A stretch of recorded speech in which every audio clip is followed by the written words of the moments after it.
Hey everybody, it is week 4. Welcome to week 4. It is Tuesday, and I wanted to go over the thesis statement drafts for the second essay. So the second essay, as you know, is due this Sunday, June 9th. It should be longer than the first essay, okay, 3 to 4 pages, Times New Roman, typed, double-spaced, following those MLA conventions.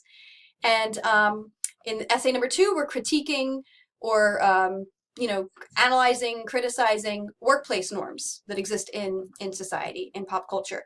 So you read a couple selections from the section in our book, How We Work.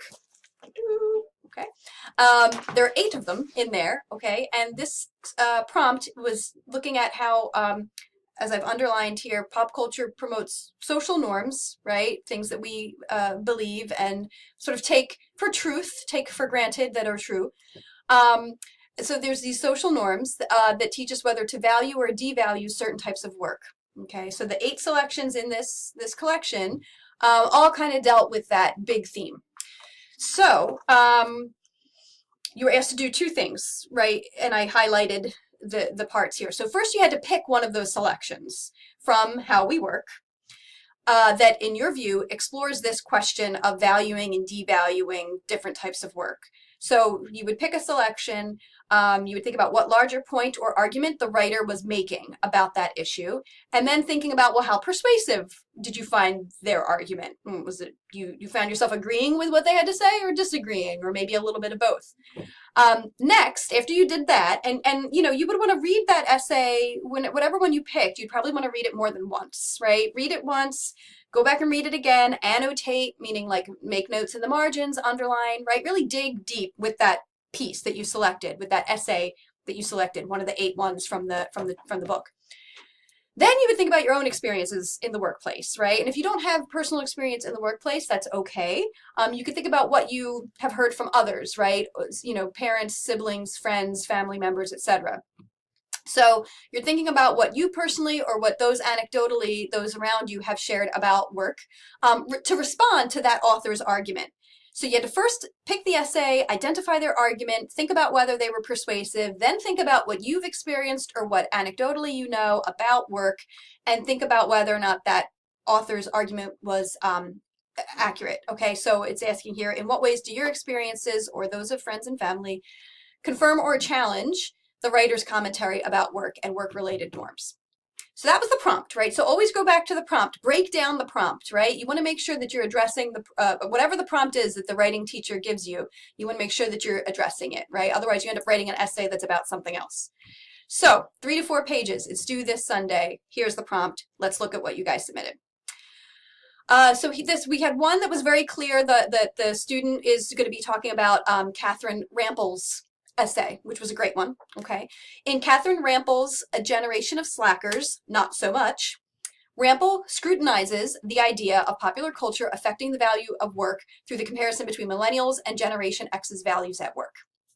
Great, this is true. Great sentence. We've got the author's name, we've got the title in quotes, so the student here is following MLA. Excellent verb, scrutinizes, I love it. This is great, but this is just a summary statement of what Rample did. This isn't a thesis because it's not giving me your view, right? I need to know whether you agree or disagree with Rample. This is just telling me what she is doing. Okay, so keep this sentence, whoever this belongs to. It's great, but it's not a thesis. Your thesis needs to then say, without using I, because you don't really need to say I think or I believe. You just need a sentence that's going to say, Rample's assertion that millennials are not as lazy as we may seem is true, right? Or Rample's assertion that whatever is not true. Okay, so you're agreeing or you're disagreeing. That's the critique that we do as writers when we read what someone else wrote. So Catherine Rample wrote her essay. This is what she does in the essay. She also makes a claim about millennials, right, and about Gen Xers. Do you, whoever owns this, do you agree or disagree with Rample? Okay, that's your thesis statement. Barbara Ehrenreich, okay, here we had a straight up little spelling error here. I believe, again, you don't need to say the I believe stuff, the I think, in my opinion. I know it's your opinion. I know it's what you believe because you're writing the paper, right? So you don't have to spend those phrases, the I phrases, right? Professional writers do it. I'm sure some of the 8 people that you saw in here, maybe some of them did it too. They said I think or I believe, but generally speaking, you don't need to include that. So Barbara Ehrenreich was totally right in her article, How the Poor Are Made to Pay for Their Poverty.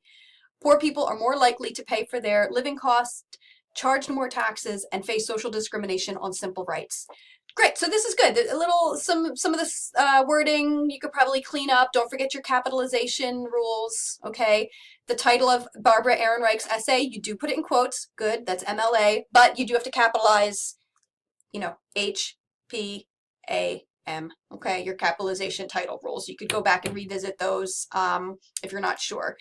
And then here's the thesis, right? Poor people, and here, this is great, because look, you didn't say, I think poor people are more likely. You just, boom, poor people are more likely to pay for their living costs, charge more taxes, and face social discriminations. This on simple rights is a little confusing to me, so maybe rethink that, okay, whoever this belongs to. But this is great. So you kind of have, you know, you're telling us somewhere in the intro, you need to tell us the author's name and the title of their essay and what their claim is. That needs to be somewhere in your introduction paragraph for everybody. So, you know, and then of course the thesis is again, you agreeing, disagreeing with whatever that person's argument was, okay? We had 2 from Linda Tirado. Okay, I'm not sure if I agree with the statement, you get what you pay for, but rather I believe that you sometimes get what you pay for depending on the supplier. For example, when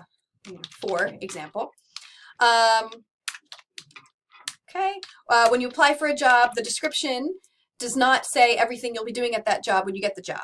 When you do get the job, you end up doing way more than what they actually hired you to do. Okay, so yeah, this one, again, somewhere in the introduction paragraph, we need the author's name. So you would have to mention somewhere Linda Tirado, the title of her piece, which is that the full title? Let's see. Just double checking this. I don't know if that is actually the title of hers. My goodness, I don't have these all. Yes, it is. You get what you pay for. Okay, great. So that is the title. Again, capitalization. Okay, make sure you capitalize, capitalize, capitalize. Okay. So we would need somewhere in the introduction paragraph, we would need the author's name. We do when we've got the title here, but this isn't really letting us know that it's the title of her essay, okay, of Linda Tirado's essay. All right. You sometimes get what you pay for depending on the supplier. All right. So this one, revisit Tirado's essay. Okay, whatever student, whoever this belongs to, because I just want to make sure that you are responding to what her main claim is. Okay, Tirado describes the ways that behavior, wardrobe, and speech of workers in the service industry is scripted by their employers, and based on my experiences, I can attest to these claims. Okay, so we do have here, we got the author's name, Tirado. At some point, again, in the introduction, we're going to want the title, okay, of Linda Tirado's essay. But this first part, okay, is summarizing what Linda Tirado says, right? That in the service industry, right? So, you know, restaurant, hospitality, that sort of thing. The behavior, wardrobe, and speech is scripted by their employers. And then this student is saying, based on my experiences as a hostess, right, I can attest to these claims. So she supports, or he supports, hostess, sounds like the student's probably one of our female students. I can attest to these claims. So, here we do have, I think, something a little more of a thesis that's directly referencing Tirado, whereas this one, again, I'm just not sure that this thesis really hits what the author was getting at. Okay, so remember, these essays are you responding to one of the 8 authors in this section of the book. Very, very key. It's not just your own thoughts kind of floating around out there, which, you know, your thoughts, I want to hear them, they're valuable, but they need to be in response to one of the authors in the book. Okay, just keeping an eye on time. By far, Matthew Crawford. I think there were, 5, possibly 6. So Matthew Crawford, and this is usually the case because I've taught this book a couple times. Students really like his essay. So I'm not going to read through all of these, but basically, you know, this one, we're seeing just the case in the essay, the case for working with your hands, good capitalization. The author, Matthew Crawford, provides a much needed contrast to the widely held notion that trade work is less valuable than being a knowledge worker. Okay. Um, Great summary statement, okay, because again, that's like we saw earlier, that this is telling us what Matthew Crawford is saying, but I need your, do you agree or disagree? That's your thesis. This is not a thesis. This is a good summary sentence. Keep it. It belongs in your introduction, but then your thesis is you agree or disagree with what Matthew Crawford said, okay? This person is saying, yes, there's an understated value to learning a trade, but, so this person's maybe challenging Crawford, which is great, to challenge authors. Crawford overlooks how a trade can trap workers in a field of work, just as a desk job is capable of doing. All right, very, very good. As soon as society shifted from hands-on work to desk jobs, pop culture has devalued trade jobs by making society view it as demeaning and dirty. This is what Crawford claims, right? Maybe this is also what you claim. So, you know, depending on how the rest of your introduction paragraph looks, you know, tell us Crawford's name, tell us the title of his essay. Again, look at what your classmates did. You can use these as models. That's why I share all of these, right? So you can see what each other are doing. You can see models and learn from each other.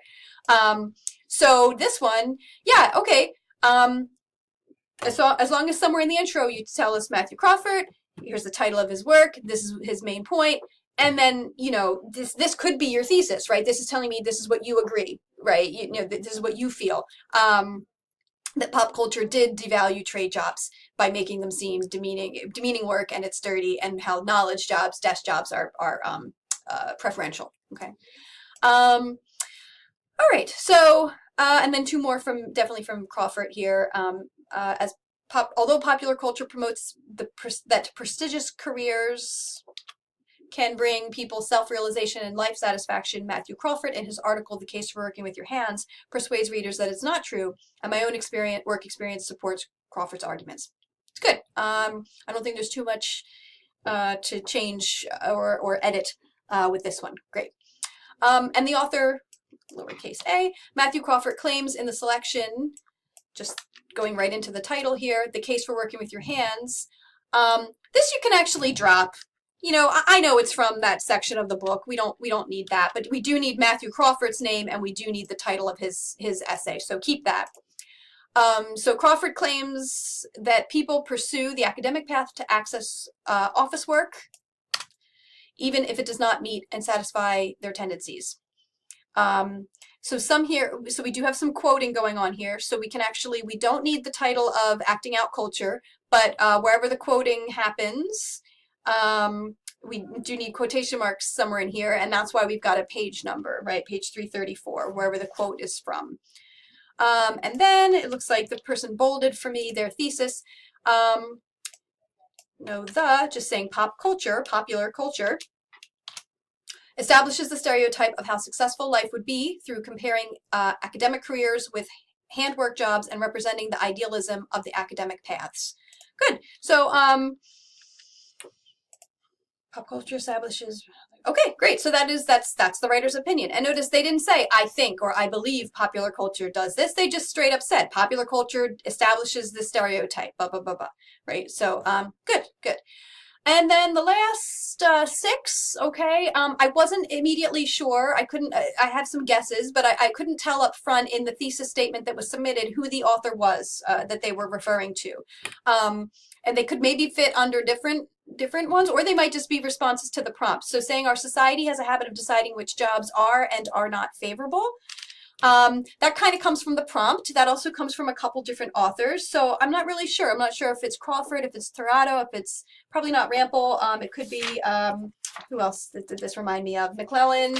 It also felt like maybe Mike Rose. So I wasn't really sure. So make sure in your intro you make it clear who the author is, the title of their piece, what their argument is, and then what your view is. Okay, your voice is kind of missing in this. It's a good sentence. I would agree.